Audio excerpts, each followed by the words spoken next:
like to beat 'em up? In the 80s and 90s, everyone liked to beat 'em up. Van Damme beat 'em up, Stallone beat 'em up. Jackie Chan, he looks like a nice enough guy. But watch out, because whenever they'd cross him, he'd beat 'em up. This trend ended up showing its face in video games, enough to spawn an entirely new genre called, well, beat 'em up. It's pretty self-explanatory. Games like Double Dragon, Final Fight, and the arcade version of Ninja Gaiden are all classic examples of the genre. Konami produced a string of great arcade beat-em-ups in the 90s, including X-Men and The Simpsons. But before that, in 1989, they made Teenage Mutant Ninja Turtles, and it was glorious. The music for the arcade version was composed by Mutsuhiko Izumi, Miki Higashino, and Kozo Nakamura.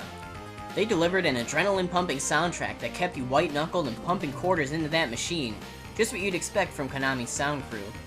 Kozo Nakamura was brought back to work on the music for the NES port, along with Yasuhiko Mano, and Teenage Mutant Ninja Turtles came into the world's living room in 1990 as Teenage Mutant Ninja Turtles 2, the arcade game.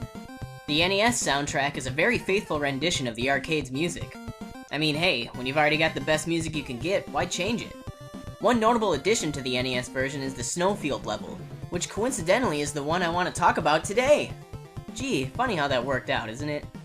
The Snowfield has one of the weirdest and coolest parts in any video game, where you have to take on these jumping snowmen that shoot rockets at you.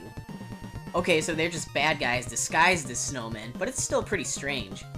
Say, is anybody hungry for some Pizza Hut? I hear it's pretty good. The music is very busy and ramps up the excitement. It has a very crisp bass and kick drum sound that's a trademark of Konami.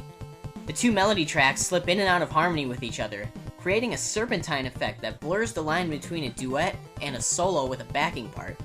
Konami sure knew how to cram a complicated tune into just a few short seconds.